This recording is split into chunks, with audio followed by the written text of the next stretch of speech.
Today's episode of Off Color was recorded live at Hope Tank, the store with gifts that give back, located at 64 Broadway in Denver, Colorado. Every single item sold has proceeds going to nonprofits and charities. I want to thank them for hosting us. This was our first live episode. Here it comes. Hope you enjoy it.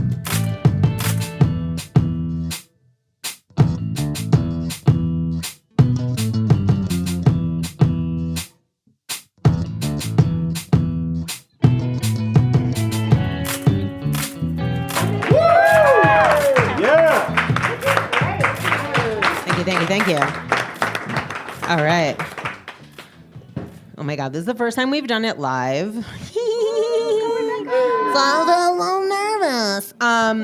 But I just wanted to, if you're new to Off Color, if you haven't listened to the show before, just like a quick rundown. So we started this show last October. White James and myself and the late, great Dr. Gregory Diggs. So, did you have him here?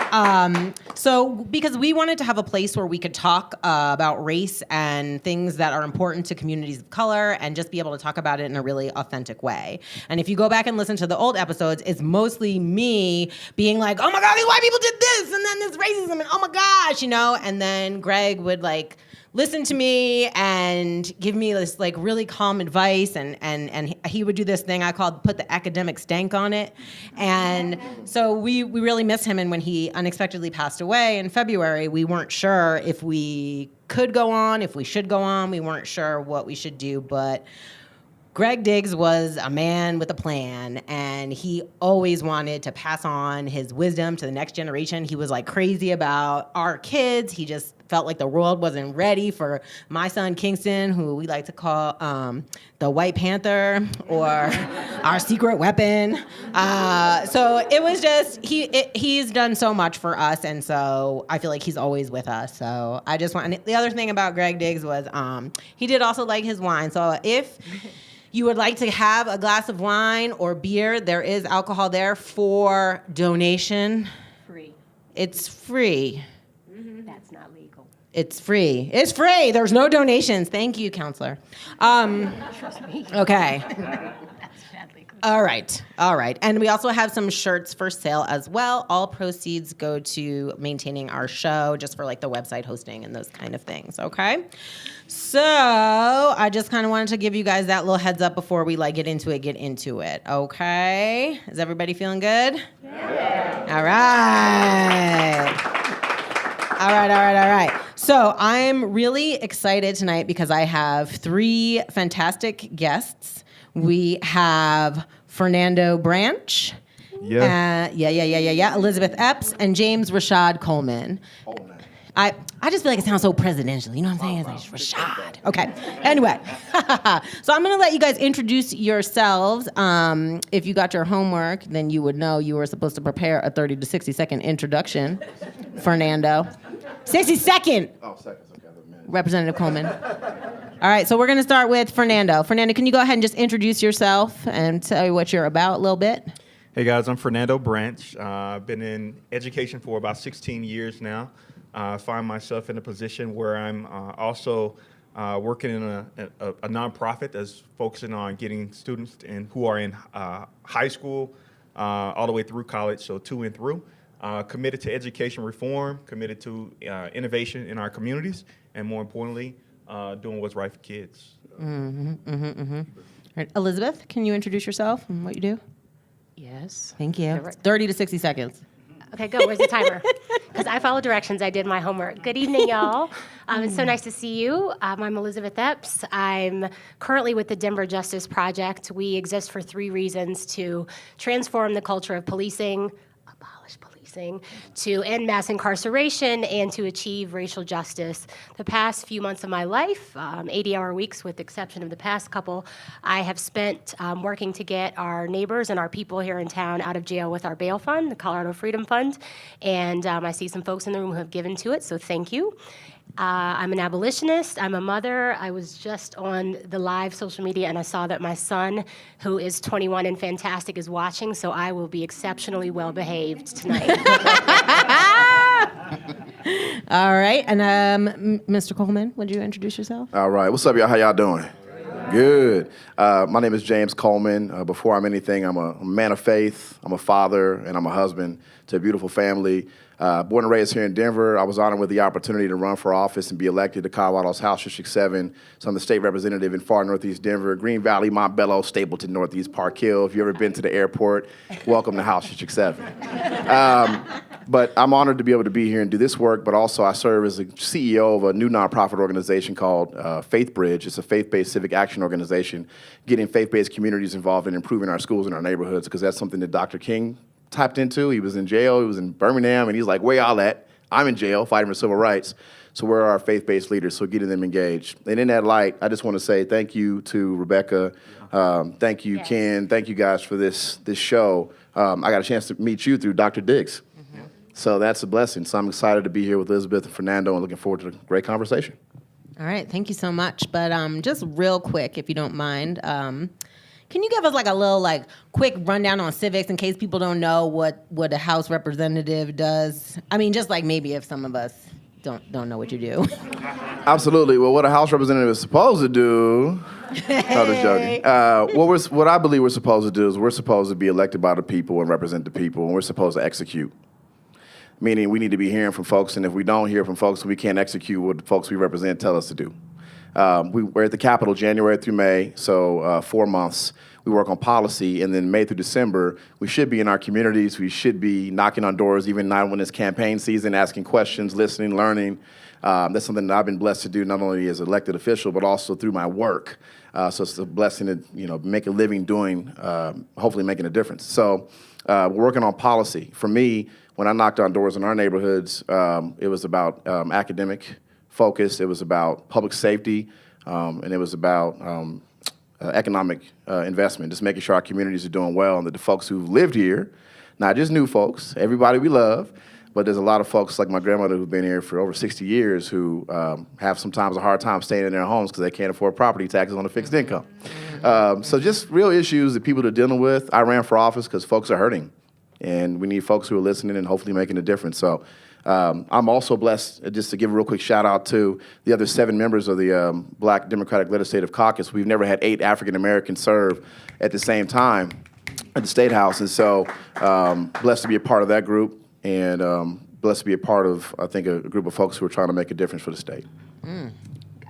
Thank you. Yeah, you got my vote too. Because when you sent it out, I looked at the picture. I was like, yeah, he got my vote. Hi. All right. So I just want you guys to know that typically, tonight we just want to keep it a little bit tighter than our normal shows. We usually have a little bit of a meandering style, okay? And Miss Epps was with us last time for 4 hours.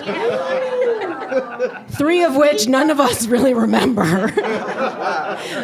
But I'd like to give shouts out to White James because he edited that episode down to 1 hour. All right.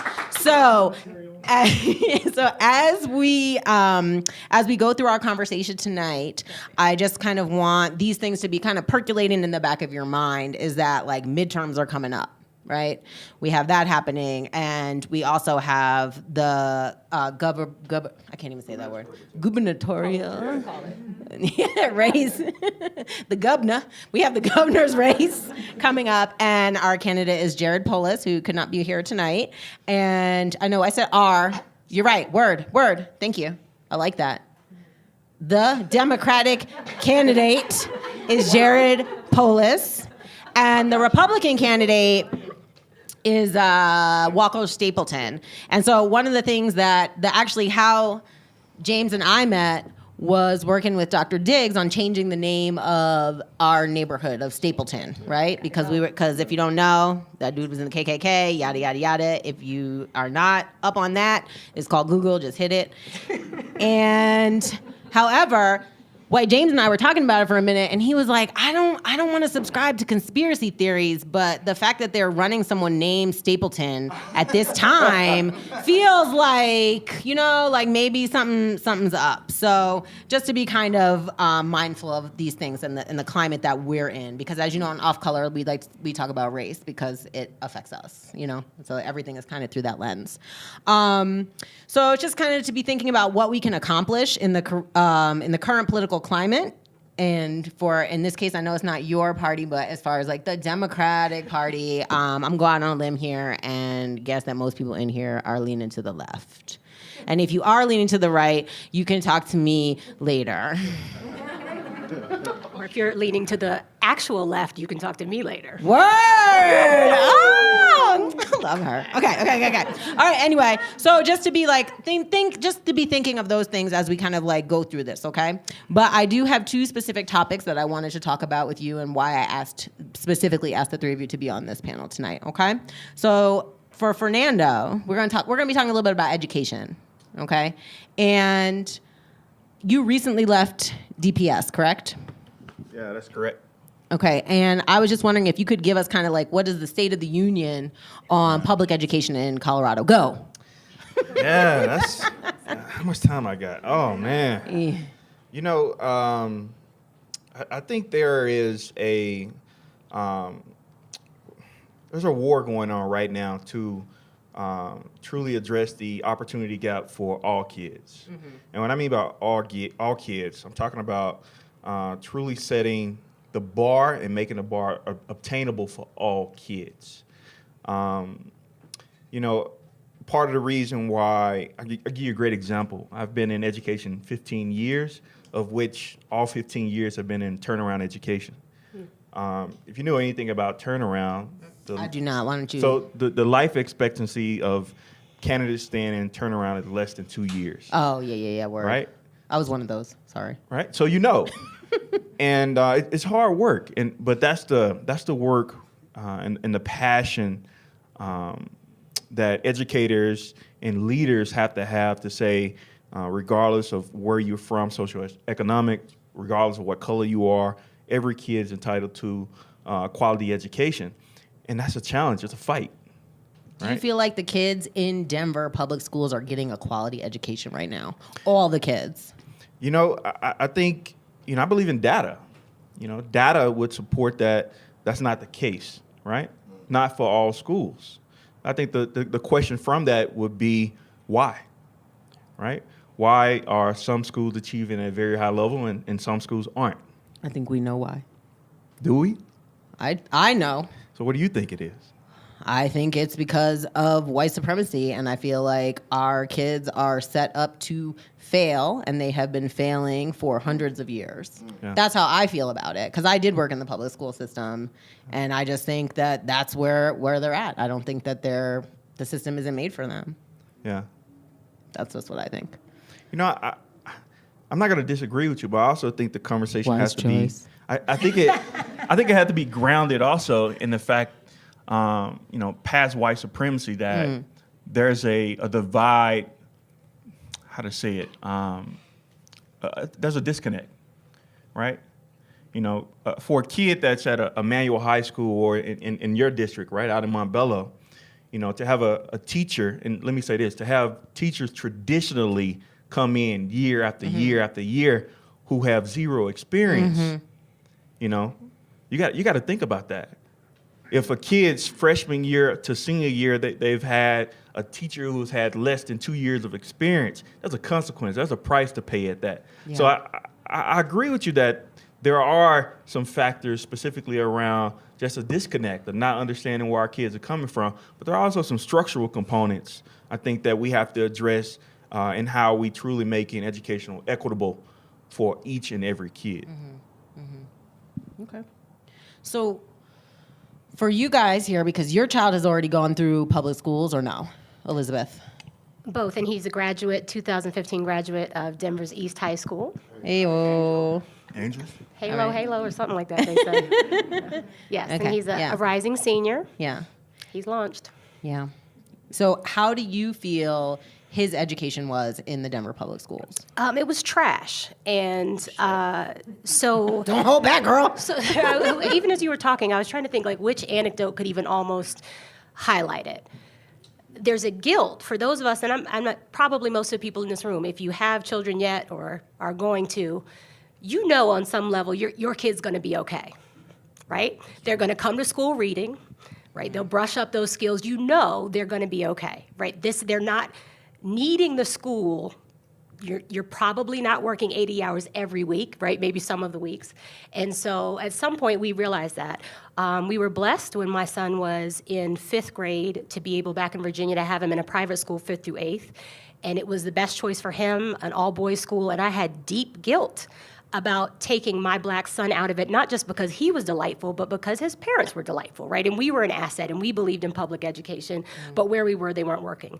We get to Denver. And East, he did fine, right? He's going to be a senior. But one of the things that stood out in his freshman year, he's a college athlete, player of the week, first team all conference. We won't just go through all those things. But one of the things that happened in his freshman year, he was playing a sport and he was playing it very well. And it was during the spring season, and I got a report card, and it had this shape on it. I don't know, like I know this is radio. I didn't know what this was in the context of like, what is this, right? What is this in my house? shape. Yeah, a C type. What is this letter on this? How is this? And how are you playing a sport, right? And so I'm all up at the school wanting to know, one, not just how do you get a C, because I'll claim that, but how is he able to play? And I remember them saying, well, he's not in any academic trouble. And realizing, what? Right? Nobody, and not that you have to call me over any misstep, but just realizing that the standard was so low. And realizing that if you don't fail at East High School and in Denver Public Schools, if you don't fail a class and take a full load, you're on track to graduate after junior year, right? So although I had him at 16 in a different district, similarly, the standard was so low that just because I didn't fail a class, when I wound up having him at 16, I could finish after 11th grade because I hadn't failed anything.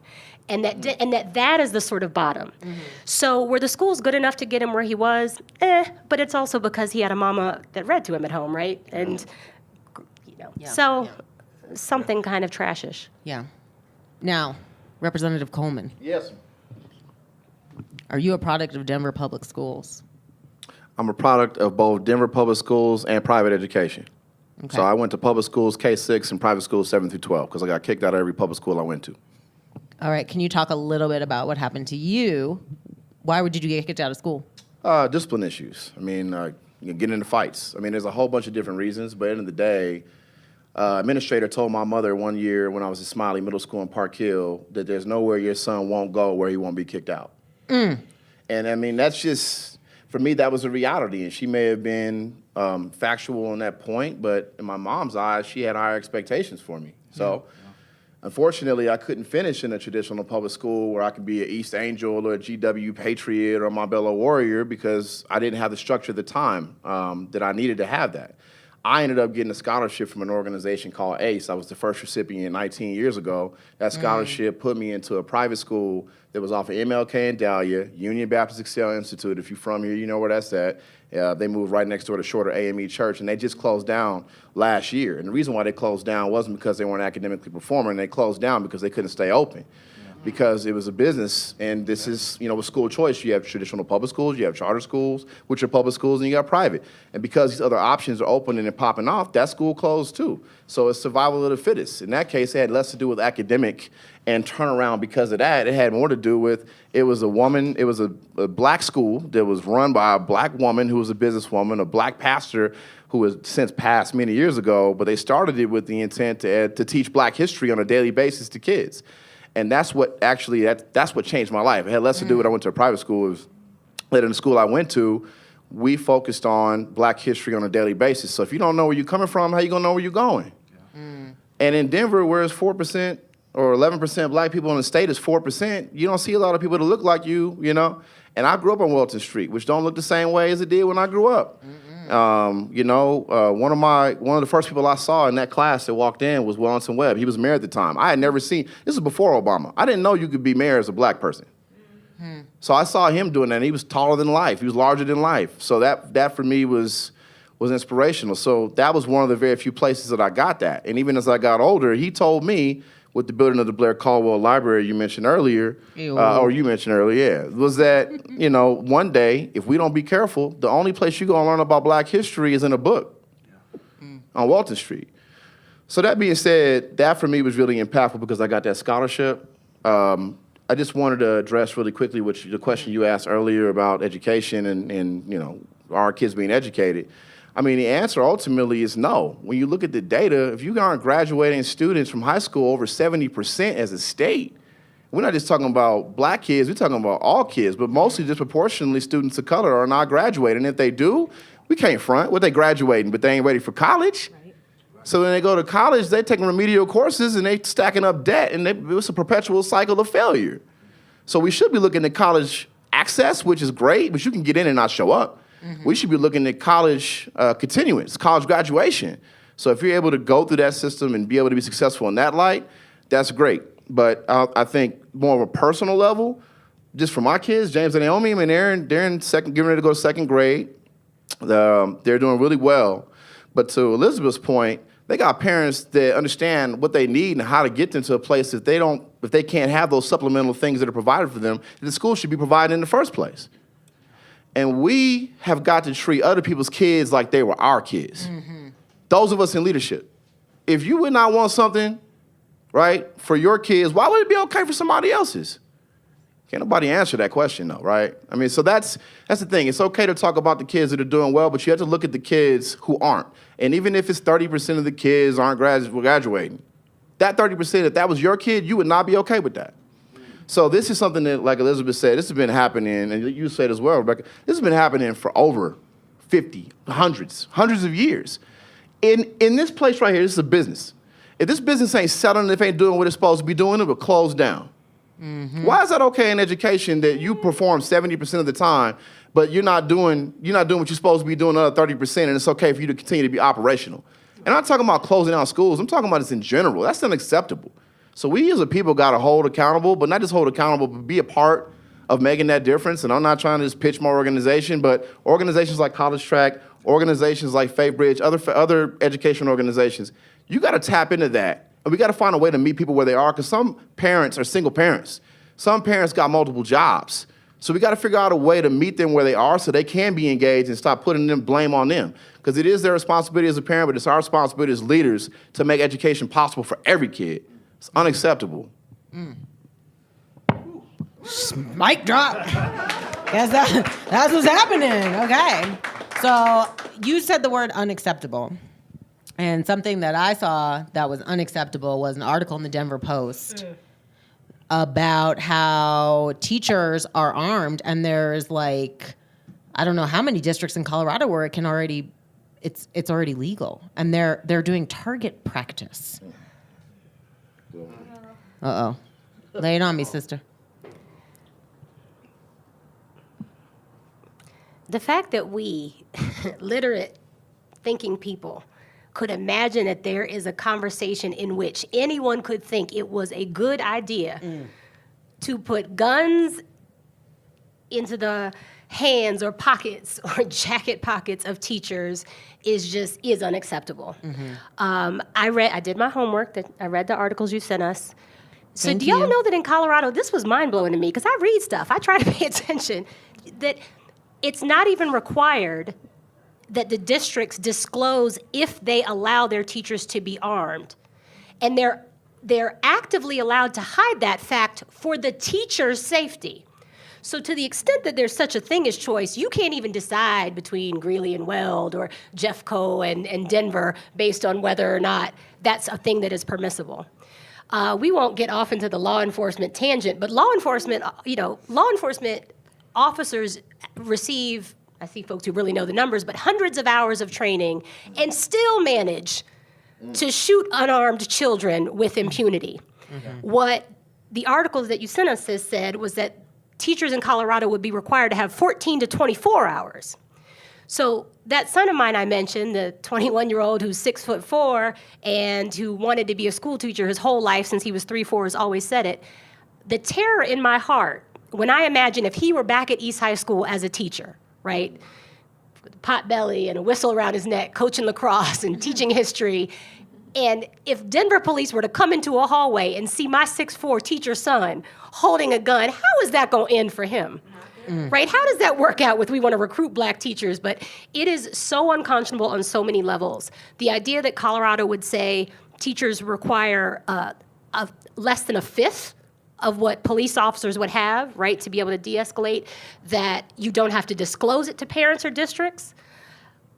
The levels in which it is I can't even like wrap my mind around it, and I'm genuinely glad that my baby's grown, right? There's other ways in which I fear for him, but at least I don't have to worry about him in a high school hallway. So as an educator, Fernando, would you like to be armed in the classroom? Absolutely not.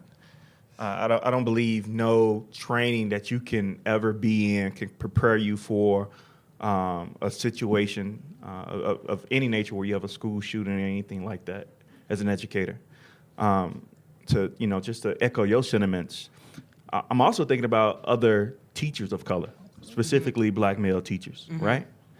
And then I'm thinking about students, right? We talk about how do we put students first. Imagine an African-American male who actively knew that under any scenario or situation that something went down, that teacher, right, might be his geography or science teacher, has a weapon. That's a state of fear, right? How can you learn in a state where you have to acknowledge the fact that you're in a society where people who look like you die all the time. So those microaggressions that he carry, I can imagine. I can't even fathom what would any policymaker think in the sense of allowing educators of any nature. Because what's the shooting that happened when you had the officers in the car while the kid was in the school? It was one of the most. Didn't that just happen? Parkland. Right? Oh, so, I mean, just think about that, right? They had officers who were outside while the active shooter was in the school. What would that look like if we gave, a rifle or a pistol to the gym teacher? And Representative Coleman, can I just ask him, what grade was it you said you started getting in these discipline issues? First grade, I got suspended for the first time. First grade, so we're setting that aside temporarily, and then up to what, like fifth or sixth? Yeah, sixth grade. Now, you're not a small man. Come on now. Right? So, like, I'm just imagining. Wait, that wasn't not a compliment, but on a serious note, imagine this brother, right? At 10, 11, 12, the cop's going to say he looks 14, 15, 16, and or the teacher. Imagine whatever discipline was serious enough that now our current state representative, right? We know the story turned out well. But at the point that he's 11 or 12, somebody with a gun is the one deciding that he needs to be disciplined or expelled. Is this not the child that's going to have the gun pulled on him? I can't. No, we need to just throw all kinds and of again, down to I guess stop it's this. just something I want people to be thinking about as we go into election season. Oh my God, I can't believe we have to go do that again. Oh my God. But I know you better vote. You know how I feel about it. No, hey, all right. That's for off the record. All right. So, but just to be thinking about that, like, what are the things that we are going to hold our representatives accountable to? You know? Ever get a little refill? You know? What's my answer to it? You have the youngest child, right? I do. I have a little one. I think. I do. He's going to be 3 this weekend on Saturday. It's going to be, that party going to be popping. Okay. I don't do like those regular parties that like good moms do. My party just. You're doing the great moms. Yeah. There's a lot of drinking at our parties. Okay. No, I guess when I think about what I want for my son, there is no way. There is no way I want him in a school where the teachers are armed. I worked in a school. You know what I mean? Like, I worked in like urban schools. I don't even know what to call them anymore because it was a long time ago. So I keep asking people, what do I say? But I did. I worked in the schools. And, man, the stuff I saw there, the things I saw that teachers did, and, like, I'm just like, oh, my gosh, right? So I don't want my son to be in any kind of environment like that, and I certainly don't want anyone having a gun anywhere near him. And he does present as white at this time. Maybe things are gonna change. We don't know. No. You can tell. He's a big one too. So he's the right color, but he is gonna be huge. You know what I'm saying? That guy is going to be a giant. So no, and he's going to have a temper. And I don't know, because he my son. So I don't know. Yeah, I guess I'm thinking about this question and wondering, because I'm not from here. I'm from New York. And the thought to me when I read that article and I saw that people can just have these guns and it's a secret and we can't even tell, and no one's up in, pardon the pun, but no one's up in arms about this. Good, that's good. You know? And to add a different lens on this as well, right? I mean, we have a hard enough time attracting math and science teachers at the state level to Colorado, right? We talk about our per pupil funding is one of the lowest in the nation. I think somewhere around 46, right? So when we provide guns, now all of a sudden now we got to take part of the budget to say, now we're going to ensure that you get licensed. Now we got to ensure that you not only get licensed, you get classes. Now we're going to ensure we probably have to pay for that permit as well. And the firearm. That doesn't make logical sense. And the settlement, damn. You kill somebody. Right? Yeah. That doesn't make logical sense. No, it does not. Because, we're already dealing with limited resources just by, nature of Tabor and some of the other things that aren't allowing us to educate our kids at the 50th percentile of what half the other states in the union are doing. Yeah, real quick. If you're an educator in the room, you raise your hand. It may not be too many. It may just be Fernando. Okay. Okay, educators, there we go. Ayo. Okay, so educators, 1.5. So as educators, would you feel comfortable being in the classroom with a firearm? I mean, there's no right or wrong, but we're talking about this from a particular perspective. But I want you to feel comfortable. This is us having a conversation.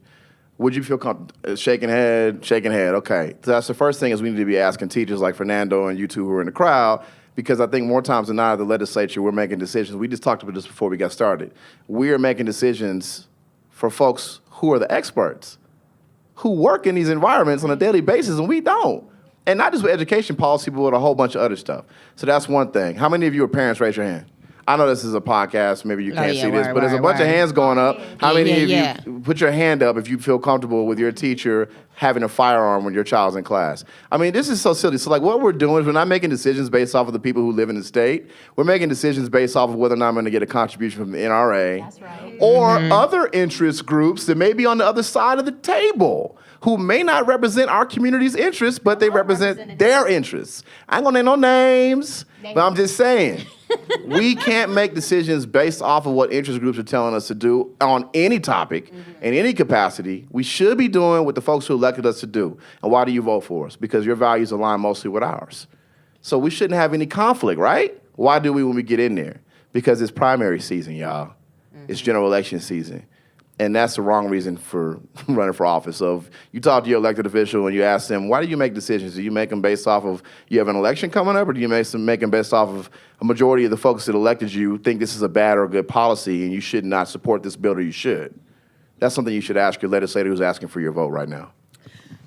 So I was listening to an interview with Syra Rao. I don't know if you guys are familiar with her. She ran for Congress and she was trying to unseat Diana DeGette, the incumbent. And I listened to an interview today, and one of the things that she said in it was they asked, and I think it was DeGette, like, what are you doing on social justice? And she said something like, I tweeted about Hidden Figures. She said it. I lost it. I tweeted about Hidden Figures. I mean, I'm serious, okay? So that wasn't even recent. So I just when you bring that up of like, what are we asking of the Democratic Party and of some people's representatives, because we are going to come out to vote. Some of us still believe that there is a chance that our democracy can survive the current federal administration. I mean, I may not be one of those people, but I'm sure some people believe that, right? You think it could happen? Yeah. Oh, snap. Yes, sir. I'm so sorry. I know I'm overtaking. You're not. Listen. No, you're not. Okay, President Trump was elected in 2016. Some folks don't call him president. You can call him Trump, call him whatever you want. 45. He was elected in 16. He was inaugurated in what year? 17. School board elections 2017 in the area where I represent is 90,000 people registered to vote. Guess how many people actually voted? 17,000 people voted out of 90,000 in a year that we just got finished complaining about a man who was inaugurated who's not serving his country well. So this is an opportunity, man. Even if just exercise. You don't have to vote for me or vote for somebody. You do have to vote for him. That's my friend. Folks in the room are like, don't say that. I appreciate that. But seriously, like, for What? real, it does matter. I won my election by 80 votes. Oh, shit. I was new to the game. I had a 4-month campaign. My campaign manager, Kiara Jackson, in the building. Hey! Shout out to Kiara Jackson. Woo! And Don Barrera, who's not here. And my man, Quan Atlas, who's my chief of staff. But all that to say, it does matter. Because I went to bed losing and woke up winning because of 80 votes. So please do vote. It matters. Okay. Stand by, because Elisabeth Epps making eyes. She's making her eyes over here. And one thing I do want to bring up, though, is because on our last episode that Ms. Epps was on, and it was fire, but we had Danette, the singer, on, okay? No, but she told a story about voting that you should check that out in our last episode, but episode 19, Whose Democracy? And it's because I think maybe the reason you're pulling those faces at me right now, I think it has something to do with that, or maybe something else. Can you speak on why you're making a face when people are saying, let's vote, let's vote? Lay it on us. A couple of levels. One is, it is insulting to me, and not in this case because I love the representative. Hey. We, and in this case I mean black women and people of color, we outvote everybody. We got that. We do it, right? And voting to me is similar to our public education, to the extent that if we are doing this right, if we are running appropriate candidates, everybody don't need to vote.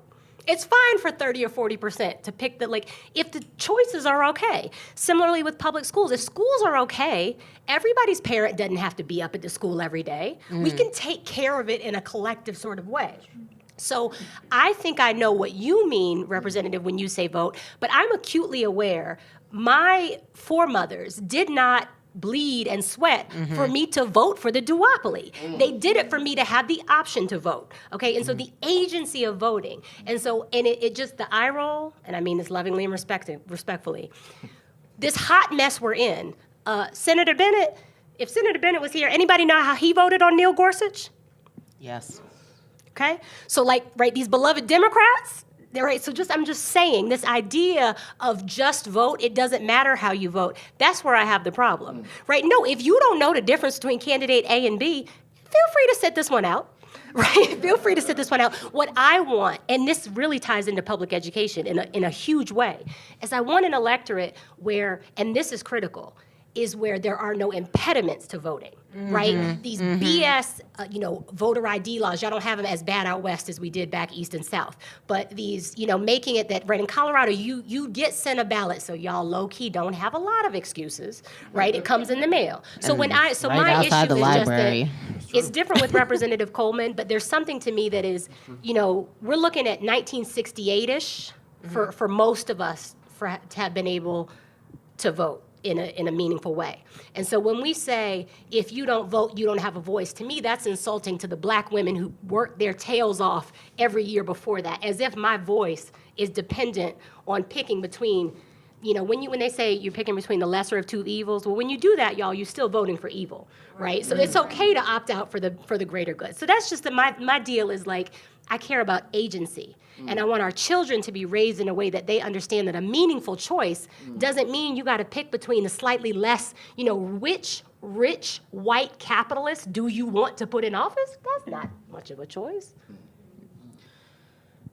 Damn it, I can't disagree with you. I just can't do it. Side note, your voting record is public, not how you voted, but if you voted. So my name is Elisabeth Epps, and if you ever dare to say to me that voting matters, just know I will look up and see if you voted. I've never missed an election. So make sure before you come to me I might have left some options blank, but I turned in the ballot. All right, word. All right, I'm gonna pull myself together. And vote. and vote. You guys just vote. Oh my God. I'm sorry, but it's true. It's true. But here's my thing though. What I want and what I'm not going to get, and you mentioned, no. Although I did find a note in my phone that said run for governor.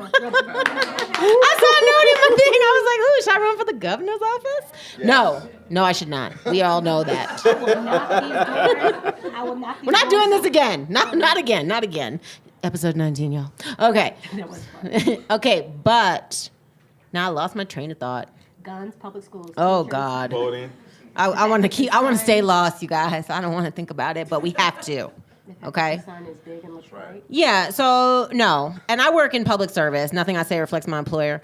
So, and I've been to that active shooter training. You know what I'm saying? Like, I work in a place where there is definitely like a danger for me at times because I work for the public. So no, and I don't want a gun. I don't want anyone having guns. That's just kind of how I am. However, I want a lot of transparency around it. I want to know. I'm not going to send my kid to a school where I don't know if the teachers are armed. That's crazy talk. Mm-hmm. So if you're listening, representatives, I know you listening. So just out there, like that is not something that we want to be seeing in our schools, okay? If you're listening, parents, you should ask your principal if this is acceptable. Yeah, word. Okay, now. Oh, you want a question? Kind of. All right, lay it on us, sir. All right. We'll go for it. That is not even in the format. It's not in the format, but he's wearing a dashiki, and that's my friend, so go ahead. Come on up, baby. Dashiki question. Coming up from the audience is Mr. Hashim Coates of the Democratic Party. He is from Alpha Phi Alpha fraternity, and he's wearing a dashiki. What's going to happen here? All right. So, hey, everybody present, and hey, everybody listening. I agree with most of what Elisabeth said. My thing is that voting is important. Like, if we're talking about preventing teachers from even having the options to carry guns in school, how does that happen without strategic voting? Without strategic voting to block that type of thing from being even allowed or acceptable. So it's not a lesser of two evil voting thing for me. Like, it's more of a calculated. Who you voted for? Yeah, and I'm proud to say who I voted for. Like, because it's a calculation thing. For me, it's long-term, incremental process. Am I happy with having to make the incremental steps or the baby steps? Hell no, I'm not. But realizing that we're in this day and age, and it's 2018, and now white women in these pink hats are just now becoming relatively woke or disturbed during their sleep. Like, no pink. But yeah, like, so for me, it's an incremental step. It's a strategic step. It's swallowing. It's the medicine, right? And it's the medicine. I don't take medicine to taste good. I take medicine to make me better. And yes, I would love to get to that utopia, but until the communities that are disadvantaged the most actually turn out in masses to vote how they should, then that's the problem that we have. One comment, Mr. Coates. So everything you just said, though, reflects agency and autonomy. You've made a concerted choice, and that I can respect. But just as a straight up history check, because I'm sure some of y'all went to good public schools, did we vote our way out of slavery? Is that what happened? Okay, did we elect representatives? To a point. Nah. Did we vote our way into the right to vote? Right? So we're concerned right now about the SCOTUS choice that are coming up, and even I will concede it's about to be a hot mess of a pick, but the 5 white men who gave you Roe v. Wade were Nixon and Eisenhower appointees, okay? Anthony Kennedy, who everyone's so upset about, was a Reagan appointee, okay? Your girl, Elena Kagan, is voting all kind of wrong with the conservatives. So this while voting, it's the act of it, and here's what it is, Hashim, and this is where we agree, and you can't even disagree because I know I'm right and you agree with me. This is critical, y'all. I'm gonna try to say it because it makes so much sense in my head, and I wish I could make sense in my words. Voting is neither critical, it's neither necessary nor sufficient to be engaged civically, but it is one way. And so that black son of mine who is in college in Alabama, you heard about a Senate election a year ago now with Doug Jones versus Roy Moore. Yeah. Okay? So at the start of his fall semester, August, we hadn't learned, we knew Roy Moore was a racist, but we didn't know he hurt little girls, okay? So when that semester started, my son was missing class because he was volunteering for Doug Jones. This is coming to your point, Hashim. first of all, I'm fine with not going to class, path of least resistance. But in doing this, though, he's volunteering for Doug Jones, who was a prosecutor. I do have some litmus tests. I don't vote for anybody who builds a career on putting black bodies in cages. Don't do it. That's just me. Okay? Shout out Beth McCann. But that's just where I am with this. But my son was volunteering on Doug Jones's campaign. Then we found out about Roy Moore. Then all of a sudden, the national spotlight is on, oh my God, we could have someone who's really not Roy Moore being the U.S. Senator in Alabama. What's relevant here is my son was challenging me on, would you still, versus Roy Moore, Ma, you still wouldn't vote for Doug Jones. And I'm doubling down on no, but what I realized, so my sorority and black women won that election, okay? Yes. Black women, the numbers are, right, it's public, right? Black women won that election for Doug Jones. What I mean by this is, I know black women in Alabama who did not participate by casting a vote, but who are working in the Mississippi Delta, who were providing water to campaign workers, who were doing door-to-door work. And then I know, I'm thinking of one specifically, a nice little white lady in Montgomery, Alabama, where my child is in school, who cast her vote for Doug Jones. All she did was vote for Doug Jones, and she has the entire whole nerve to think that she participated more in this democracy than a sister who worked day in and day out on the ground in Mississippi and Alabama to turn out the vote, but who didn't turn in the ballot. I can't abide by that, right? So the idea that the act of voting is the thing, right? The duopoly, Republicans and Democrats would love for you to think that all you need to do is cast your vote. That's a baby step, y'all. It is. Right? That's a baby step. And so that's why when we have these healthy discussions, we are people who can make that choice, right? We want our children in schools where instead of thinking about, is their teacher packing heat, right? They're having creative debates about parties and about constituencies, and y'all see they're electing baby socialists in New York and stuff like that, right? So when I make those faces about not voting, it's that reject anybody that tells you your voice is dependent on a vote. I just reject that, because that's something that supremacy gave you. And so anything that others think they can give or take away is not like where your power lies. That's all I'm saying. So I do turn in every ballot. Mm-hmm. In this last primary, I only filled in 2 lines, one for Attorney General and one for Treasurer. Skipped governor, didn't like none of them. Skipped, I'm in CD6, not voting for Jason Crow, right? So I just left those things blank. But the point is like the participation, so that is the end of the lecture. It's just that you don't have to vote. You can't rebut right now. You just need to be able to vote. Hashim, we're gonna have you on. You can. Yeah. We're gonna have you on. It's okay. No. But thank you so much. Does anyone else have a question? Just kidding. No one's getting a question right now. So here's the story on this. Wait. Oh, you want to hear from Kara? No. Just wait. We got stuff for you. Hold on. That comes at the end. Shout it out. You should shout her out. She's a queen. All right. Now, so when we were kind of getting into it, talking about this idea of the guns in the schools and all that, one of the things that comes to my mind is how our schools are like prisons for these kids. And, I know White James busy right now. He's trying to get some booze or something, but he's also our producer. He's a little busy tonight. But he had... I don't see race. No, we sorry. We had an in-depth discussion about him taking his child out of a school because it was too much like a prison in there, okay? He did it. And they had the privilege and the luxury to be able to do that because of their racial and economic status, okay? He knows that. So that happened. That's fine. However, I can't stand the thought of my beautiful child, who is a free and lovely spirit, being in a public school where the kids have to like walk in a line and it looks just like jail. There's like tape on the floors. You know what I mean? Like they have to stay in these lines and stuff. So I want to talk about jail. No, I know, but you know what I mean. Of course I haven't. I'm an upstanding citizen, and I have yet to be arrested for my dissent. I know, I'm scared, you guys. Okay, but so I'm just saying though, like it's it's set up though, but to that idea of this like preschool to prison pipeline, right? And we've talked about that extensively on the show with H Soul. It's something that we discuss. And so I guess I'm just thinking about, especially the work that you do with the Denver Justice Project, and I don't know, I guess I just want to know, Fernando, like what are we going to do?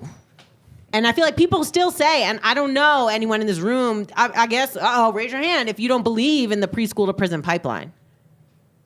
You don't. Maybe just a no. You don't believe in it. Okay. Word.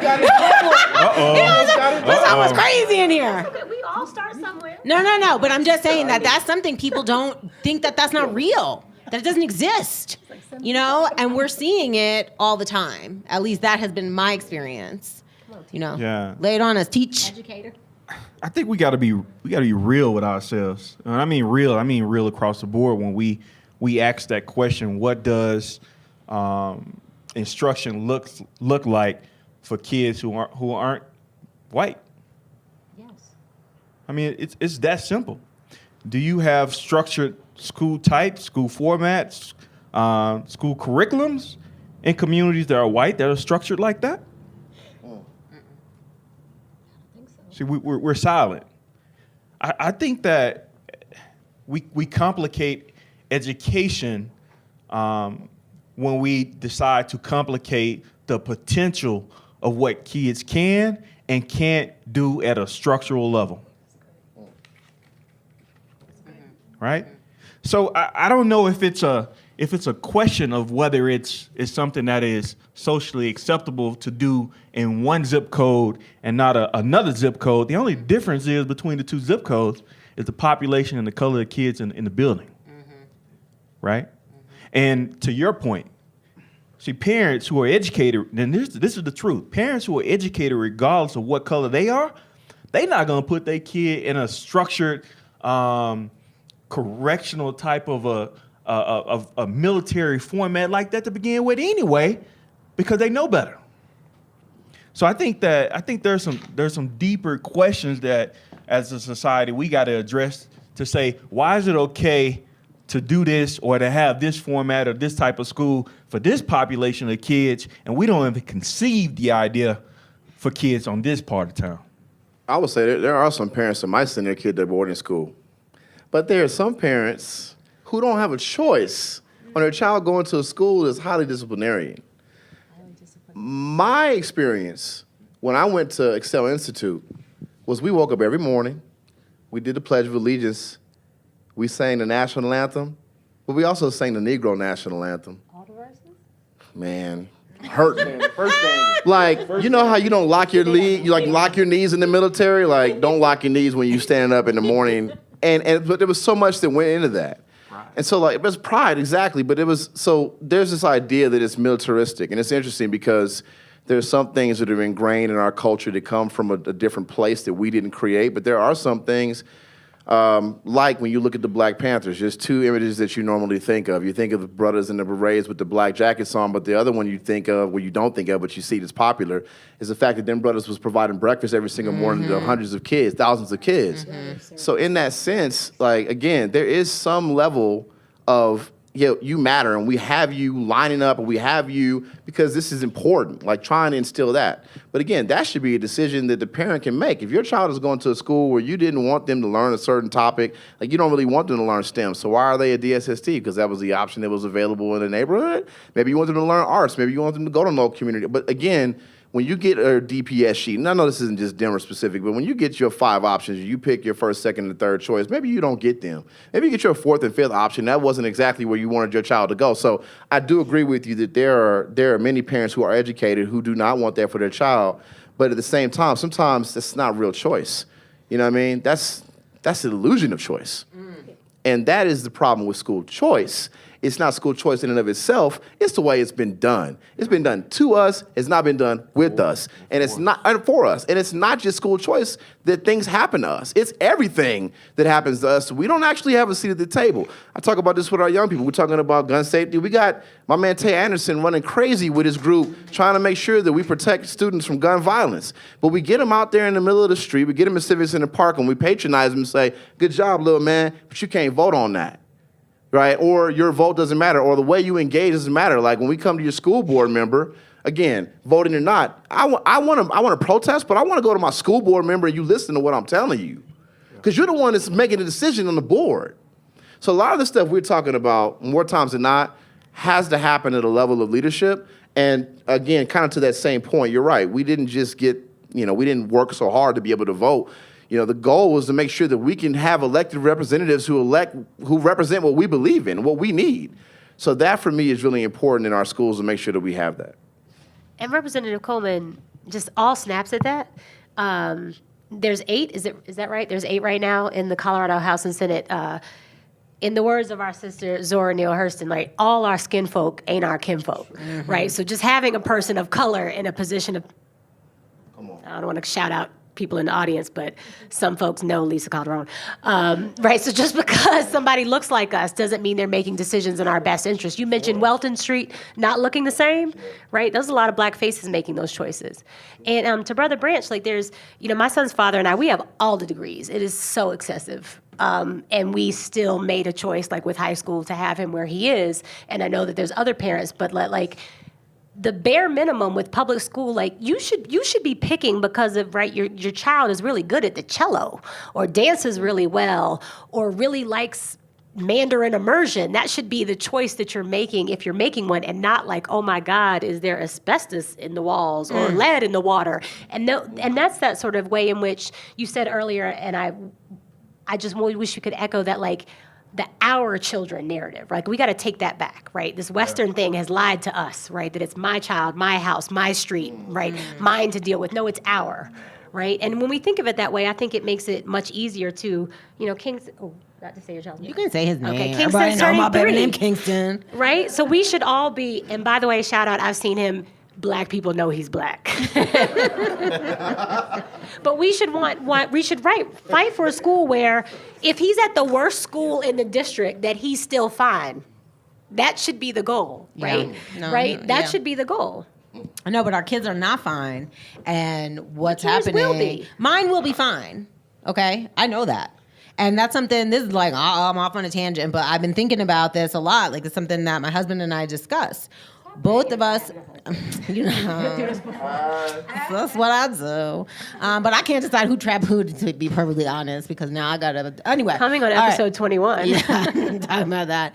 But, I'm mixed race, right? My mom was white, my dad's black, and he grew up, and I've been doing all this genealogy research and stuff because the family reunion's coming up.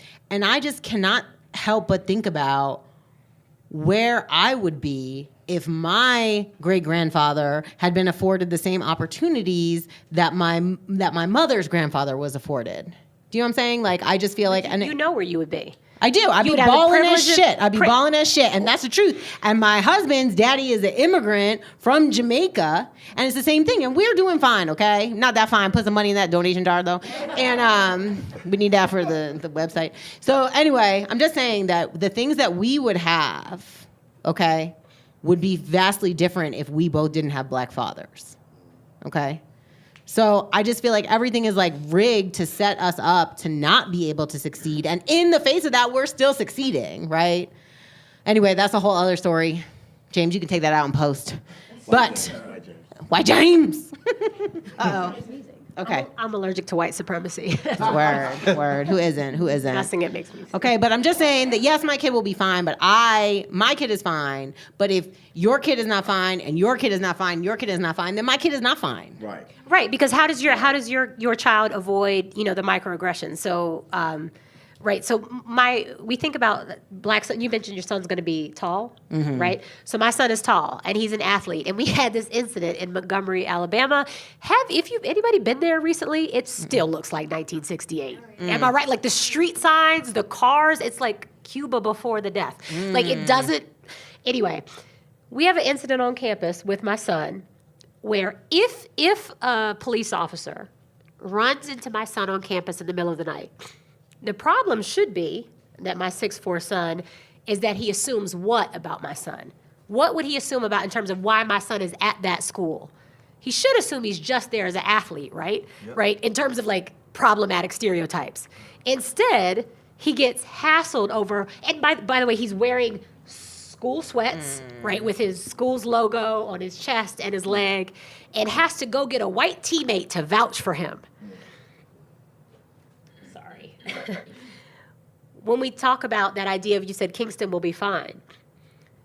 He's more fine, though, right, if he's surrounded by allies, and forget allies, straight up accomplices who are in that work with him.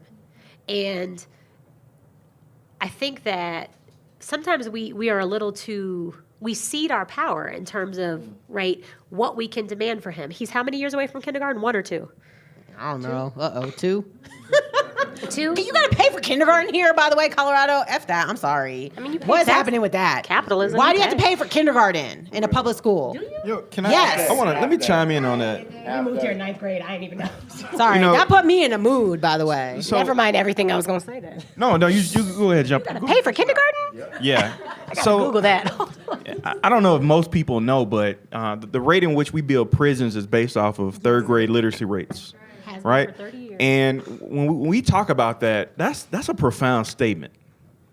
And the reason why is that if you are, I'll give you a great example. I'm first generation.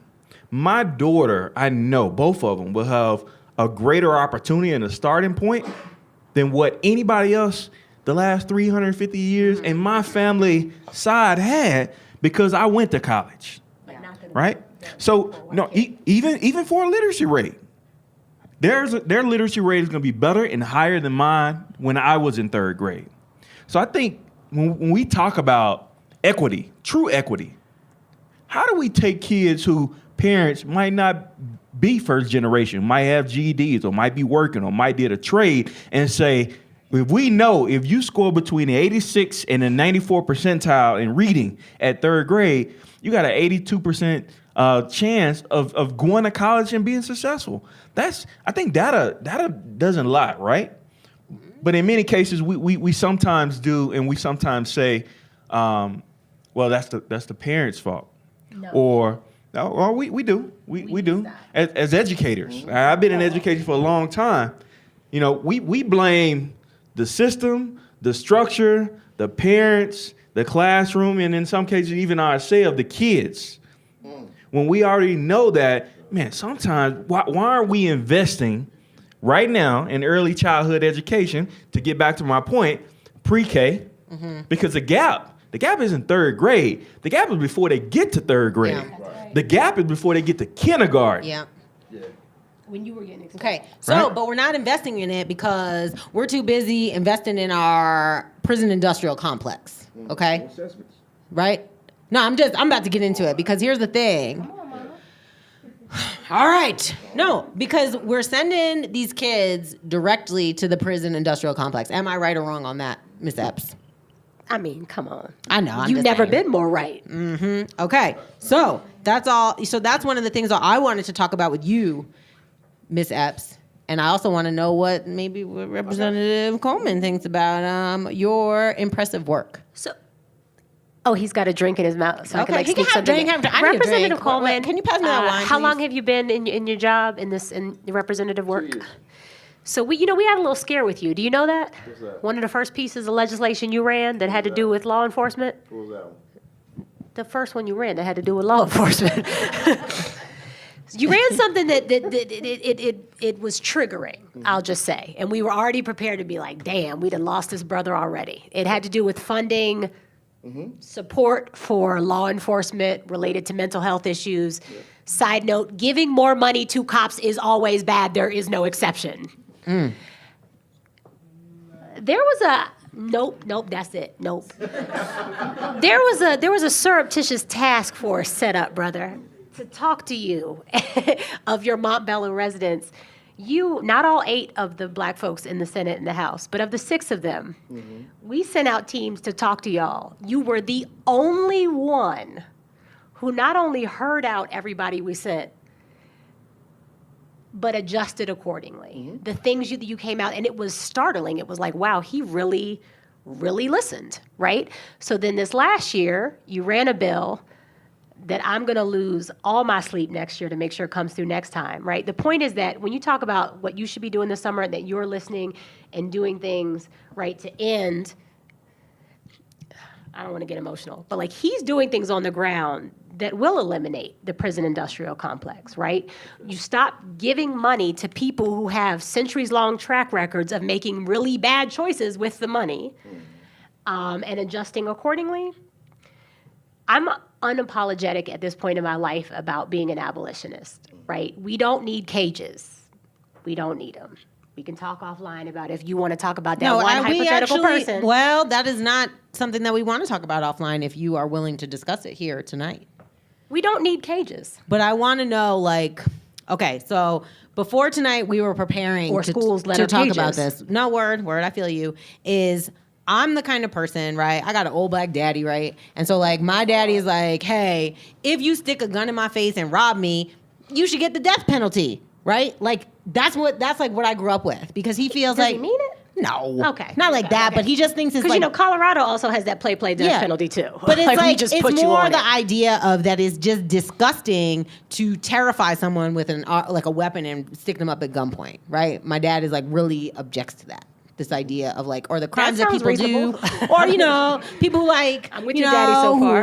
who rape kids, stuff like that, right? Side note, Yeah. Having been a former public defender, right, and an indigent defense attorney, people would often ask me, how can you defend someone accused of, and fill in the blank with the worst thing you think of, hurting a child? Nobody's going to hear this, right? I know you. No, they're going to hear it. Here's the secret. I'm not going to win, okay? The people who hurt children go away forever. The problem is that a lot of people go away forever who don't need to. Yeah. Okay? The people who actually, if there are some people who need cages, we call it trial psychosis. That by the end of trial, I have deluded myself into thinking that these 12 white folks in Jefferson County are going to send my brother home. No. The very few who have hurt a child, they go away. We're even setting aside that they were, of course, hurt as children themselves. I'm not saying that as an excuse, but by way of how much do we really care? Rebekah, nobody wakes up at 25 years old who has married parents who didn't have the asbestos in their walls and didn't have lead in their water and who went to a four-year college that was accredited and who went to public schools that were accredited and who had a mayor who was able to serve the city instead of dealing with his sex scandals. Nobody who comes up in that way wakes up at 25 and says, you know what I'm going to do? I'm going to sell some rock this weekend.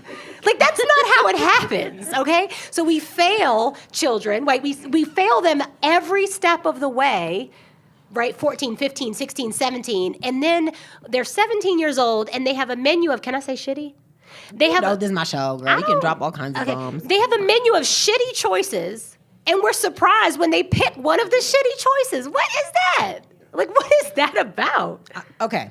But I'm asking you specifically, and anyone who wants to chime in on it, what is that? No, but what does it look like? Because that's the question is, if we're really going to abolish the police, if we're going to abolish policing.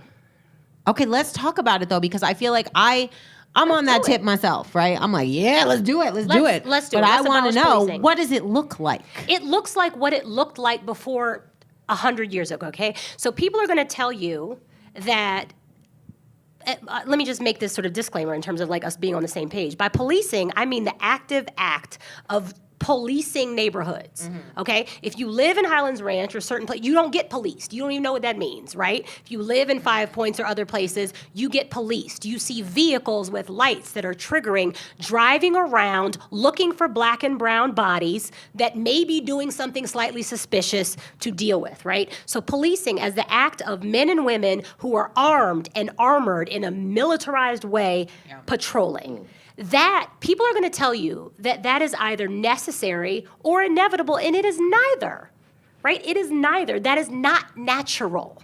It is not we have to push back even on the concept that we as adults, right, who have come from different backgrounds, but who are all parents, who have all loved, who have all learned, we have these common experiences, the idea that we can't take care of our communities in this ways, that's the narrative that we push back on. So when we talk about abolishing policing, so hypothetical, right? We're in Colorado.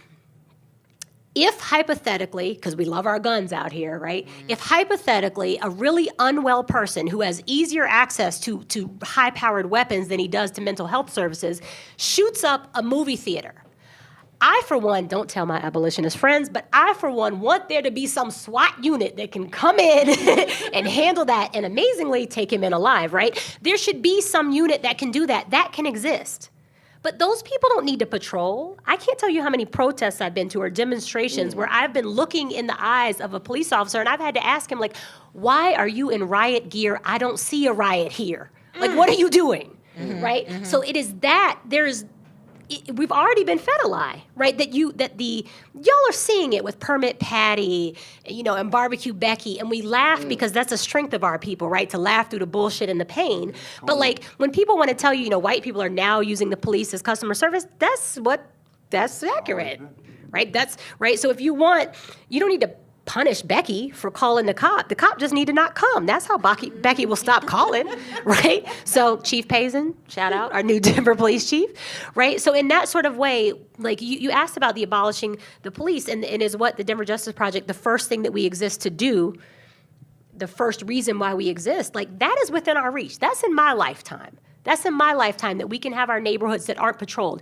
And the model is firefighters, right? So having myself worked with, I won't start listing the commissions, but basically I'm looking again at folks who know. The folks who do discipline in this city for law enforcement, and by this I mean fire department, sheriff, and police, firefighters do things too. They occasionally steal some stuff from someone's house, right? That happens. I mean, They occasionally steal my heart. Hey. My husband's in the bathroom, y'all. I'm gonna get me a husband. I didn't know I could get a husband. Everybody look so at that far. seat like, oh, he gone? But like jokes aside, so firefighters occasionally they might take something from a house, right? But whatever, they come and put out fires. Maybe once or twice a year at our public schools, which are going to be better funded, right, Representative? Right. So they might come and check your fire alarms, check your sprinklers, but they don't patrol your neighborhood daily, looking for smoke, looking for people who look like they might be about to drop a lit cigarette. In Colorado, right, you can get a year in prison for littering a lit cigarette on the highway. That was my first trial after law school in 2011, was a woman charged with littering on the highway. It's a lit cigarette. We won, woo! But, right, so that, like, they don't drive around your neighborhoods looking for sparks, right? Are we on one accord on that? They don't do that. That doesn't make any sense. They come when called, and you're happy to see them. I mean, you might be happy because your shit's on fire, but like you're relieved to see them, right? And or at least for myself, right? I keep mentioning him. My son's name is Adrian. When he was a 9th grader at East High School, there was a night in the fall of his freshman year where he didn't come home. And we can laugh about it now because the joke was he better be dead because if he's not, I'm gonna kill him, right? We had come together as a family to an agreement that if it hit 48 hours, we would call the police. Because where could all the places that my black son could have been and the knucklehead choices he might have been making that would have been worse for him if I brought in anybody that was, governed by Chief White, the ways that could have been worse for him. The fact that, so the police wasn't even something that could be a safe thing for me, right? That as a mother. Yeah.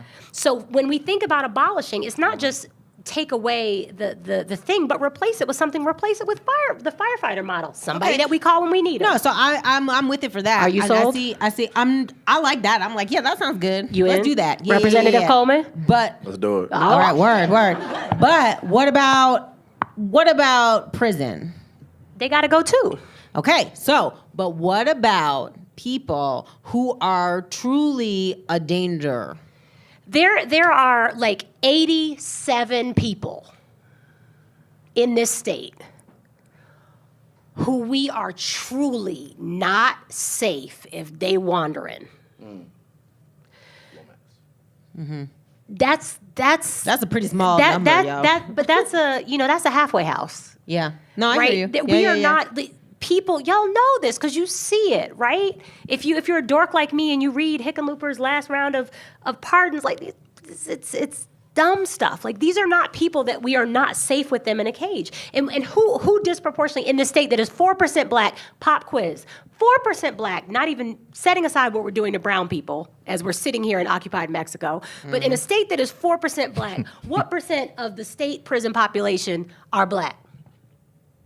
Like 30-something. You can say whatever you want. It's way too many, right? The number's way too high. It is ridiculously disproportionate. We don't need them. And then we have, I'm not even going to say Democrats because it didn't matter in that way, but we have incredibly well-meaning politicians. I saw you back there.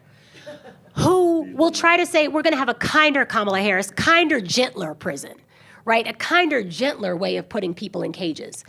Everything falls apart when you take somebody's parent out of their home and put them in a box, and it's not accidental, okay? Like, these things are, it's just not like it's a secret. And so free-thinking people, I'm thinking about Jeff Fard and how he always talks about free think zone, like, resist the notion that we need to put each other in cages. Like, that is so absurd. It is so absurd to me. It is so absurd that someone who hasn't physically harmed someone. Yeah, no, I'm with you because that's my problem. I'm always like, and I'll admit to you, you know, I grew up, I'm fancy, right? And I Very grew up fancy. in Westchester. Oh, and you so fancy. one of the things that brought that up to me, I'm fancy, baby. I'm fancy. But it was the Orange is the New Black, right? But no, stand by, let me finish. I like it. Okay? So I watched the show, I love the show because I love TV. Then I read the book.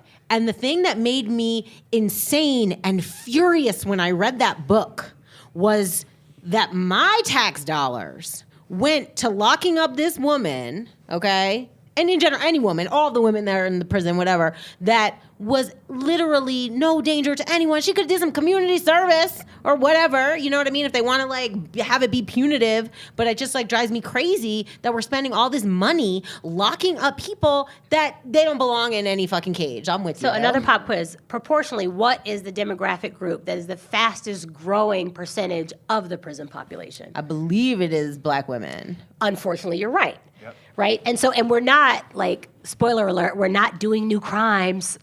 We're not coming up with new sneaky stuff, right? That should be the answer to why we don't need those spaces, right? Fine, I'm with it. Abolish prisons. Can I tap in just really quickly? Because, all right, so two things. One, I got you next. You mentioned earlier, Fernando, the school to prison pipeline. I know we're having that conversation. I want to start off at the beginning and then get to the end. So we talked about if you can't learn to read by third grade, you can't read to learn fourth grade and on. How many students, 2016, were suspended in the state of Colorado, preschool through third grade? Preschool? Yeah. Because that's what we're talking about, right? Mm-hmm. So like preschool through third grade. Somebody give me a number. 2,000? 80. Up. 7,000 students. Wow. Preschool through third grade, mostly students of color, mostly black boys and girls, were suspended, expelled here in the state of Colorado. So we're talking about women in particular, especially with this trend, unfortunate trend, right? In the House district where I represent, how many of y'all know there's a prison in Stapleton? Those of you who, somebody, okay, good. We're raising hands. Because when I was knocking on doors in Stapleton, it was like, prison? I thought that was a rec center. I'm like, you ain't ever no rec center with barbed wire around the sides. You ain't ever no rec center with barbed wire. They're trying to keep you in. All right, so now I actually took about 12 of my colleagues from the legislature from across the state to that prison. Because I was like, look, when I'm telling y'all this, I want y'all to see this joint. Y'all in rural Colorado, wherever y'all at, and y'all think I'm lying about women of color being in prison? It's a women's prison. There's 1,008 women in that prison. It costs $50,000 or more per year to incarcerate one individual in the state. And when these women get out, there's a 50% recidivism rate, meaning they go back to prison. Mm-hmm. And to the point of, we ain't committed no new crimes, they go back 3 to 6 months after they've been out off of petty offenses. Yep. So we got people who are look like the firefighters. They looking for smoke? They looking for people dropping cigarettes? Nah, they are looking for people. And to the point that was made earlier, the bill that I ran in the beginning, and by the way, when people hold us accountable, we can't get offended. No, I'm not, because my man H. Soul calls it being a tenderoni. I'm not a tenderoni. Not tenderoni. I love that Chef Boyardee joint, but I'm not tenderoni. No, but it's good because we got to be able to have, this is family. When she checking me, Fox News ain't checking me. She checking me. I don't want to have none on my face, so I appreciate that. We ran this bill with the intention to provide co-responders, people who can assess behaviorally at the scene of crimes so that they don't just be popping off on people when they out. The problem is, that ain't working. More times than not, the additional part of the funding was for therapy. So here's the funny thing about that. This year we went back to get funding for that program. Now, ain't nobody got a problem with attributing funding for programs for co-responders and police therapy. But to Elisabeth's point, when we look at a guy like Darshawn Kelly in Aurora, who was tased with his hands up, with nothing on, clearly nothing you're reaching for, falls and hits his head on the curb, they get a settlement over $100,000 for him because they know that was wrong. And you know what we can't get access to? We can't get access to the internal investigation record. Why not? I mean, if you want to rebuild trust between the public and law enforcement, why wouldn't you do that? You got no problem with taking this money. But when we ask you for transparency, there's an issue. So what we had to make sure we're doing, because I'll tell you right now, they came for me. I ain't lying. Quan will tell you. He was my chief of staff. We had the FOP, help me out. Fraternal Order of Police. Shout out to the union. Shout out, okay. The only union we don't like. Come on, wow, whoa, glory. I got to work with them for the next many years. Hey, I feel you. So, okay, that's for her. But with them, when I go to them, I'm like, yo, I thought we were on the same page. Why are y'all coming for me? Y'all got people, my own colleagues, even in my party, the skin folk and kinfolk. We got you, though. We got you. I feel you. But it's like, I need y'all to vote in support of this. This is wrong. We should be able to get access to that information. If you go to a judge... You're not clarifying that you're not giving yourself enough credit here, that the thing you're talking about in getting access to the records, his second year, he ran a bill that shouldn't even need to be a bill, right, which was requiring that we would have access to these records. And if you go to a judge, the judge can do what? Deny you the record. They'll give you a summary of that information 90% of the time. But as a public official, if you CORA me, Colorado Open Records Act, I can't be like, let me just decide what I want to give you, which information I do and don't. I can't give you a summary. I got to give you the full report, down to the details. Where were you at this time, between these dates, with this particular person, emails, text messages, all that. So if I'm being held accountable, which I should be, why are the people that we continue to fund who are doing things in our community we don't feel like are supporting our interests not held accountable? That's all we ask for. What are you running for next, and how can I work for you? Oh, man, I'm running for my life, unfortunately. But seriously, so these are the things that we as a community have to understand, and that's why it's important that we're communicating so that folks know these are the games that are played. You don't have a problem with taking money, but you have a problem with being held accountable? You should not be in your position. All right. Now, you guys, we're running out of time here, and I see some faces in the audience that maybe raise their hand. Young lady, would you like to come up to the microphone? Thank you for calling me young lady. I will let my grown children know. Black don't crack. Yeah. So I'm Lisa Calderon, and co-chair of the Colorado Latino Forum. Just finished my dissertation on this very topic, so thank you. But I wanted to comment on what Elisabeth was saying in terms of, hey, we don't need all of these cages. And I noticed that a reaction oftentimes is crickets from people, right? Because they're like, what are we going to do, right, with all of the bad people?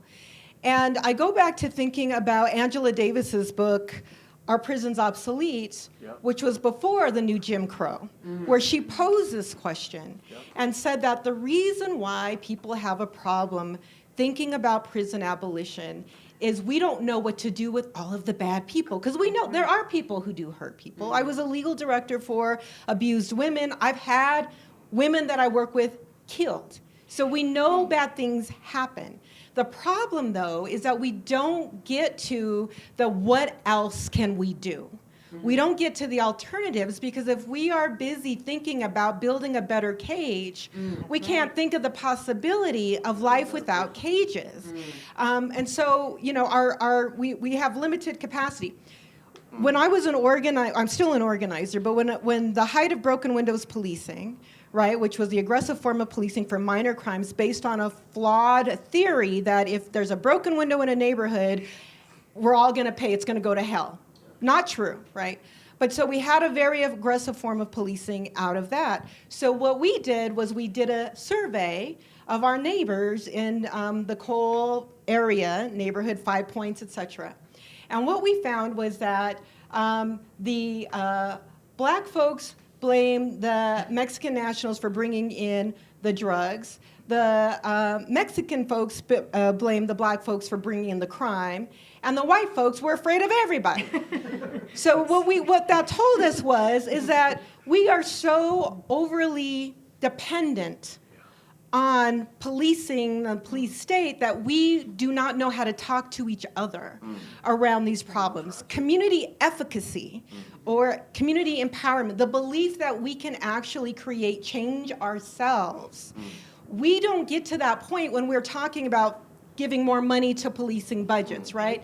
And as my friend Christy Donner says with Colorado Criminal Justice Reform Coalition, the criminal justice system is a system where it can do worse and worse and get more and more money, like the school system, right? So until we can envision something completely beyond our realm, and I'll just finalize it with this. One of the other things Angela Davis says in that book, Our Prisons Obsolete, is, even prison abolitionists could not envision a day without slavery, but they work toward it anyway. That's right. Mm-hmm. And so for those of us who believe in prison abolition, we may not be able to conceive it completely today, but we got to work toward it anyway, which means we got to put things in place now to work toward that end. That's it. Thank you. Thank you. All right, I saw a young man with episode 22. Episode 22. Yeah, just come on. Anyone who want to come on can just come on. It's fine. Did you have a question back there, young man with the beard? Oh, I wanted to come on up. Come on up. We're going to put it on the microphone, so just say you don't represent your employer. Part of me is confused why so many of us are surprised that this is the case. Look at this country is founded for white landholding men. So in a lot of ways, these institutions have never actually been designed for anything else. That's to me, when I look at the 13th Amendment to the Constitution, right? Put slavery into our Constitution. I think you're referring to that as far as if you're in jail, we can make you work for free. Mm-hmm. This is actually how it's been designed. And so to me, it's we have to actually think more creatively. Look at the schools. Schools are to colonize us so we become subjugated by the state. It's designed to keep the people in power, to keep the system going. And so as long as we think of, sorry, there's a lot to say, but it's just so clear that these institutions have been designed this way. We have to get more creative and think outside the box. Start over. Not to mention, look at police. Police came out of slave catchers, right? It's all economic. Mm-hmm. People left the plantations. They had to find a way to make it illegal to be black. Would they say you have to be inside at dark, right? How many different ways have they found a way to make it illegal to be black? Just to put people back into the economic system. So it's been designed for so long. It's just obvious to me we have to build something new. We have to get more creative than just trying to fix something that was never designed for everybody. Mm-hmm. I just want to say, man, you got to get people in positions of leadership who aren't offended when people like what you just said. Because at the Capitol, when we work on a bill and we talk about how disproportionately black kids are impacted by something, I've had to be the person that folks come to and be like, why you guys always talk about it from a black perspective? And I'm like, hold on, let me just take you over here because because I have to talk to you because if you ask one of my other colleagues that, you might not walk out of here alive. I have to explain this to you. And what also, even worse than other people even worse from other people criticizing us for supporting issues that impact people of color, women, whatever, we start to get guilty about that ourselves. I've more times than not when I work in the community, there are times when people feel guilty. I would just say, me and the people of color, black folks, why do we feel guilty about congregating? Whenever we do something, people feel like we're segregating and try to separate ourselves from other people. The difference between segregation and congregation, and I've said this before, segregation is a forced separation of two groups of people. If I want to congregate, if I want to come together, if I want to bring together, and again, we don't promote that. We don't promote the Black Panthers providing breakfast for boys because that's what they needed to have. They was going into classrooms with empty stomachs, expected to learn the same way other kids who had full stomachs, a dinner the night before, lights on at home, and then when they're not excelling in the way that we think they should be, we wonder why. We have to break those structures down before they walk into the classroom. But why are we guilty? Why do we feel guilty about that? We got to stop that. At the end of the day, we're trying to help our kids. So we got to make sure that we're unapologetic about being black. You can't be black when you walk down Walton Street or wherever the black people are. You got to be black wherever you are. Say it loud. So for me, it doesn't mean, yeah, exactly. It doesn't mean that there's a hatred towards any other group of people. But again, and one more thing real quick, in nonprofit work, when we talk about education, do we talk about how much the white kids struggle? We use everybody uses that. Black and brown kids. Just as much as the word equity is used by everybody. But people don't really understand that. But that's what people get paid dollars to run their organizations on. So if we know that, to your point, if we know these things, if we knew better, we do better. That's called indignance when you know better and you choose not to. It's okay to be ignorant and be like, I didn't know that. I need to move forward and be better moving forward. But if I ask you the same question tomorrow and you gave me the same answer, now you're choosing to be ignorant. Now you're choosing to be indignant. So we have to make sure that we do recognize those things, but that we can't continue to put ourselves in a position where we feel guilty about that. Be proud of the fact that we're trying to help out black kids. Because those are the ones that no matter if you're in Dugco and you make a ton of money, if you're black and you're a kid, you're still at the bottom rung academically. It doesn't matter where you live in your socioeconomic status. We have to have high expectations for our kids no matter where they are. Amen. Amen to that. So, Representative Coleman, sometimes when you speak, I don't even know if you know just how right you are. Maybe. That concept, though, of feeling guilty about advocating for our own, and Lisa, this is something where I'm comfortable getting crickets on. But I deeply believe this. When I'm advocating for black kids, I also understand that, my liberation is tied up in yours. You don't get free if I'm not free, right? So when I win, you win. That's how this works. So, me and I love a pop quiz. So it's 2018. I'm bracing. Next year's going to be real tough for me, y'all. So it's the anniversary, a little amendment got passed 100 years ago next year. The 19th Amendment, anyone familiar with it?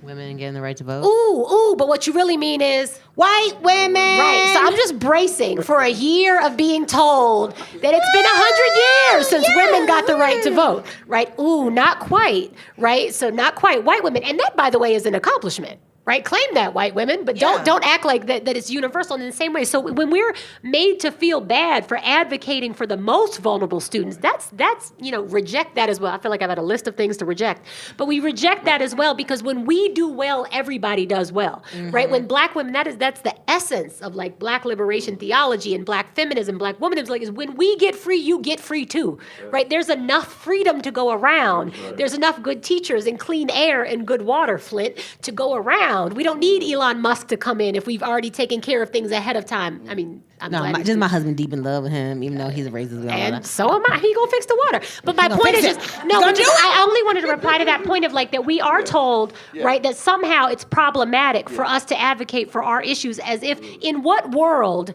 am I better and you lose? So one of my favorite gifts I've ever gotten was a shirt that I wore underneath my jacket when I took the bar exam, and not just passed it, but killed it. But that said, and it was yellow, and it had the quote, and it said, "Lord, grant me the confidence of a mediocre white man." Word. And it's important. I say that every day. Because we're not talking about an achieving white man. We're not talking about an exceptional white man. Stop calling my husband white when I tell you about that. You're the one. Anyway, that's another conversation.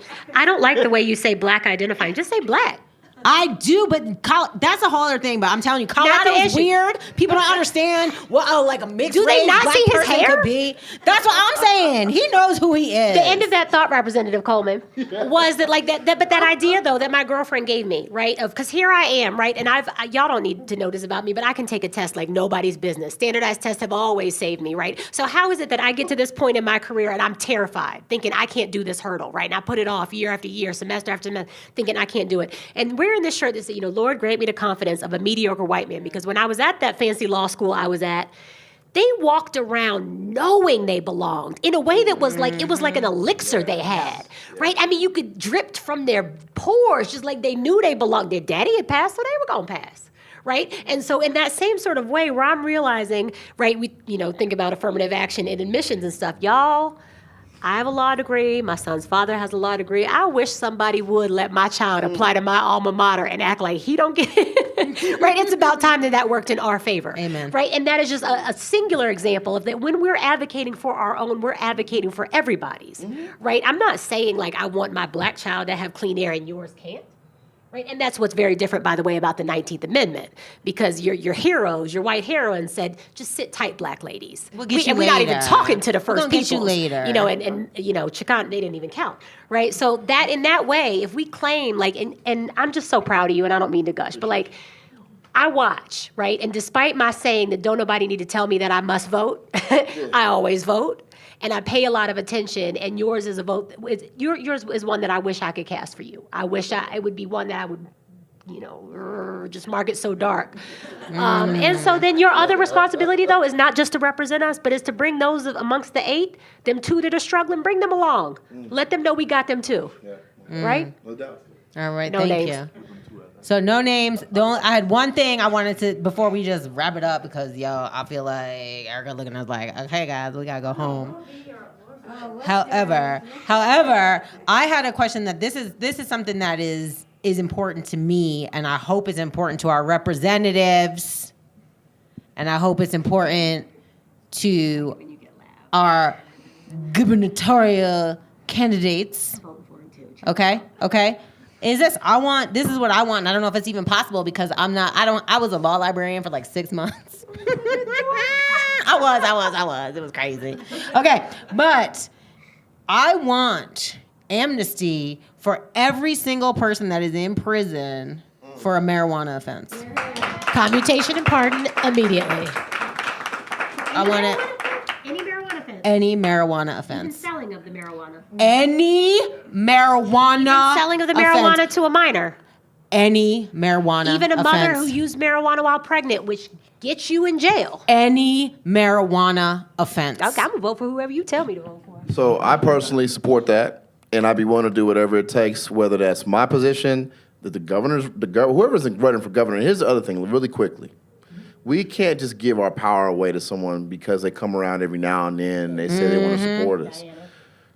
So, you say it. That's right.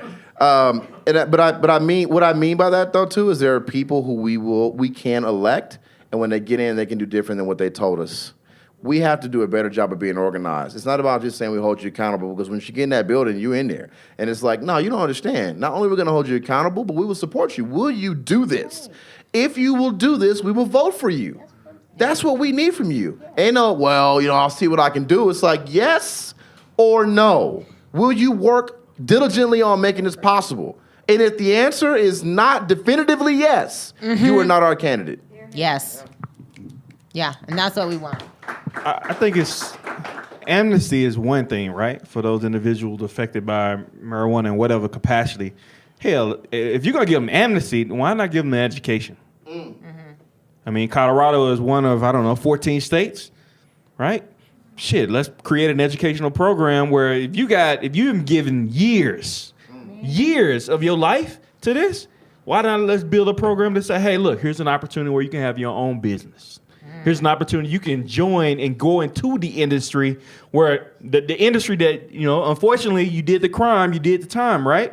Now you got an opportunity to do something productive with society, and you can choice into that. I think that's a more proactive way of looking at that solution as well. When we talked to DOC this year about trying to fund programs for reentry, they told me that it cost $90,000 for one position to be a CO officer, and in Sterling, they were short 90 officers. So it's like stuff like that for me, just like you talked about funding law enforcement, we got to stop funding that, man, because their priorities are in the wrong place. You know what I mean? I mean, we should be where do you get the funding to fund those 90 officers? From the women who keep coming back every 3 to 6 months because you keep putting them back in prison with a 50% recidivism rate. Our priorities are in the wrong place. And that's, again, it's not just with elected officials, but we as elected officials got to make sure we hold accountable the state departments, like the Department of Corrections, collectively until the governor, you need to figure this out. You need to defund this. You need to get rid of this. It's a great program, and I'm not just shouting them out, but look, Defy Ventures. Defy Ventures. They went to Pelican Bay, one of the places that we look at and we say, man, that's a rough place. And they have a 95% success rate where 95% of the people who go through their program get the equivalent of a bachelor's degree, do not return back to prison. They're here in Colorado right now because of some of the work that we've done and we know the program. But why are we not implementing that more? Because we got 90 people short-staffed in Sterling? I'm sorry, why don't we get rid of that prison? Because we don't need it. You don't need 90 people staffed there. And make sure those folks get out of prison and get into jobs and careers by which they went to prison, which is legal to do now. They know the industry better than anybody. Yeah. And if you're trying to make money, you should be employing these people. But that's not a very good idea. It's not politically correct. Well, at some point, someone should also insert, I don't know if there's any like real leftists in the room, but like a word of solidarity for those hourly workers who are serving as correctional officers who have also been failed most of their adult lives. And it's really unfortunate that we then expect them to make really loving choices, right? So anyway. Yeah. Oh, can we just abolish DOC too? Department of Corrections? I mean, I feel like Which if one? we're Okay. on board, Everybody like- gets abolished one. I say ICE. What you want? What you want to get rid of? ICE got to go. Police got to go. I would let them decide. All right, yeah, audience. All right. Studio audience. Who goes first? Foster Oh, care. Damn, Jesus. No, not the foster parents, but the system. or- The system. Well, you know what? That foster. Well, Okay, she wins. word. Oh shit, we didn't got forget ICE. foster We thought ICE was bad. Foster. Okay. All right. What else? What else we gonna get to abolish? Credit bureaus. and Abolish it. we're in a military state. Yeah. You know, pop quiz. Where are the areas? Because it's not poor black neighborhoods is the answer. Where you have the most disproportionate per capita presence of payday loans, pawn shops, felony in Colorado for using a fake ID at a pawn shop, not for using it anywhere else. Payday loans, pawn shops. How do you know that? Because it is the she Elisabeth. Wait, did you remember when I said I read the governor's pardons? His last set was in March. There was multiple people who had a F6 felony for using a false ID at a pawnbroker. But the point is, where do we see those? In the areas around military bases, right? So the people, we pay all this lip service to like, oh, we love you, thank you for your service, but meanwhile, give us your whole paycheck, right? Yeah. So we get rid of foster care, Okay. credit bureaus entirely. Okay. Word. I'm But with I worked that. so hard I'm really to with get that one. $850. I'm sorry. I'm not. Buy my Pawn shops, buy my T-shirt. payday loans. You got anything? Public schools. I was just seeing if he was paying attention. Oh man. What about the Bureau of Indian Affairs? The most corrupt part of our government, and it's always been hurting people ever since it was created. That's another major organization. Bureau of Indian Affairs. CIA. I've heard of it. I heard it's like 2 people in a room. Is that true? I mean, it's definitely not. How many people work at the Bureau of Indian Affairs? Does anybody know? How big it is. Oh, it is? It's well known for corruption. People that they can't fire in other parts of the government, they shift over there. And forever is basically Fill up. they were just stealing people's land and stealing food and resources since the beginning when they created reservations. So it's been corrupt ever since. All right, we're getting rid of that too. What else we getting rid of? Put them in the boat with the new space agency. Right? So we'll just put them both together and just say it's Wait. good and Am even. I the only one totally setting aside who proposed it, which is difficult? Does the Space Force not sound hot? It does. I'm like, Space Force. I seriously was like, that's the most logical thing he said in 2 years. I'm enlisting. All right.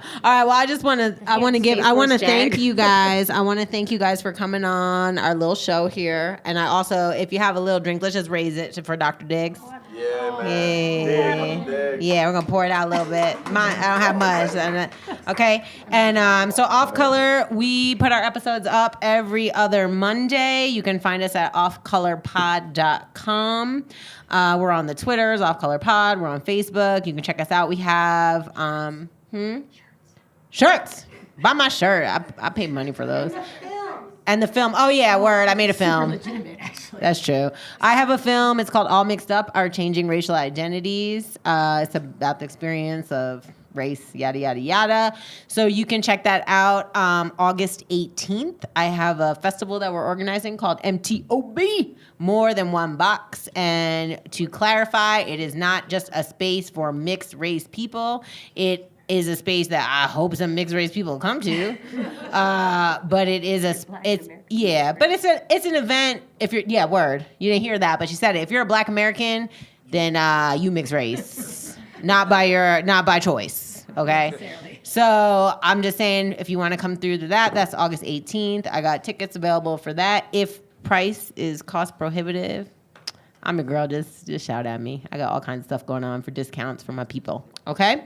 What else? Do I have to promote anything else, White James? Love you. Thank you, Hope Tank. Yeah. Oh, Hope Tank.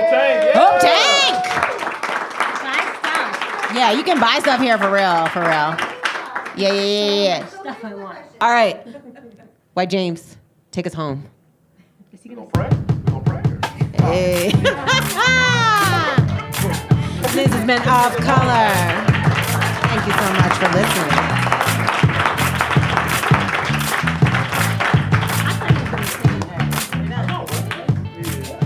As always, Off Color is brought to you by Tan Tigress Productions, produced by me, James Meekum, music by me, James Meekum, hosted by Rebekah Henderson. Our website is offcolorpod.com. Find us on Twitter at offcolorpod, on Facebook at offcolorpodcast, and subscribe to us on Stitcher, Spotify, iTunes, and anywhere else you get your podcasts. Thanks so much for listening to this live episode. It is dedicated, as always, to the memory of Dr. Gregory Diggs.